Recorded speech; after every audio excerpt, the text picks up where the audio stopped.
जब दुनिया में जंग के बादल छाते हैं तो बाजार का पारा चढ़ने उतरने लगता है। ईरान और अमेरिका के बीच जारी इस टकराव ने कच्चे तेल को तो भड़काया ही है, लेकिन इससे बुलियन मार्केट यानी कि गोल्ड और सिल्वर के निवेशकों को भी एक बड़े असमंजस में डाल दिया है। एक्सपर्ट ये मान रहे हैं कि लॉन्ग टर्म के लिए ये मंदी एक बड़ा मौका हो सकती है, लेकिन सवाल वही है कि क्या इस गिरते बाजार में पैसा लगाना मुनाफे का सौदा साबित होगा। अमेरिकी फेडरल रिजर्व की ब्याज दरों की चाल और ईरान संकट के बीच आपके पोर्टफोलियो की क्या रणनीति होनी चाहिए। दोस्तों, आज के स्पेशल रिपोर्ट में हम इसी कूटनीति और कमोडिटी के कनेक्शन को डिकोड करेंगे, इसलिए वीडियो को आखिर तक जरूर देखें।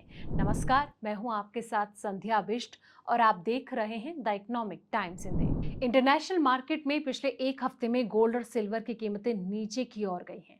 इनमें आगे भी कुछ सुधार की उम्मीद नजर नहीं आ रही है। एक्सपर्ट का मानना है कि अगले हफ्ते भी दोनों मेटल की कीमतों में गिरावट दिख सकती है। अमेरिकी डॉलर मजबूत हो रहा है और ब्याज दरों जो है वो भी ऊपर निकल रही है। ऐसे में गोल्ड में निवेश को धक्का लग रहा है। अब व्यापारी गोल्ड में निवेश के बजाय जो है पैसा निकालने और मुनाफा बनाने के बारे में सोच रहे हैं। अब सप्ताह की अगर बात करें, यानी कि इस सप्ताह की, तो अमेरिका से कई आंकड़े आने वाले हैं। मसलन बेरोजगारी, पीएमआई यानी कि परचेजिंग मैनेजर इंडेक्स डेटा के अलावा चीन और यूरोप से भी कई आंकड़े आएंगे। जानकार ये कह रहे हैं कि निवेश करने से पहले इन आंकड़ों को समझ लेना चाहिए और फिर फैसला करना चाहिए। और वो ये भी कह रहे हैं कि गोल्ड में निवेश करना या फिर अपनी बिकवाली जारी रखना, ये पूरा जो हलचल है उस पर डिपेंड करता है। आउटलुक कमजोर। जेएम फाइनेंशियल सर्विसेज के जो वरिष्ठ उपाध्यक्ष प्रणव मेर, इनके मुताबिक निवेशक महीने के आखिर में होने वाली जो फेडरल रिजर्व की बैठक का इंतजार कर रहे हैं। फिलहाल गोल्ड में सुधार के बजाय कमजोरी का रुख बना हुआ है। हालांकि अमेरिका और ईरान के बीच होने वाले जो घटनाक्रम है, इस पर भी बाजार की नजर रहेगी।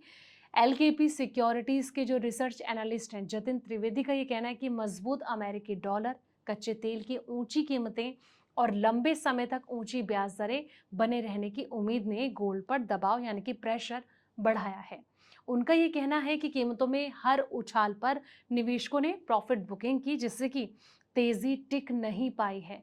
लेकिन अब ऐसे में निवेश को लेकर सही रणनीति क्या हो सकती है, अक्सर ये निवेशकों के मन में रहती है।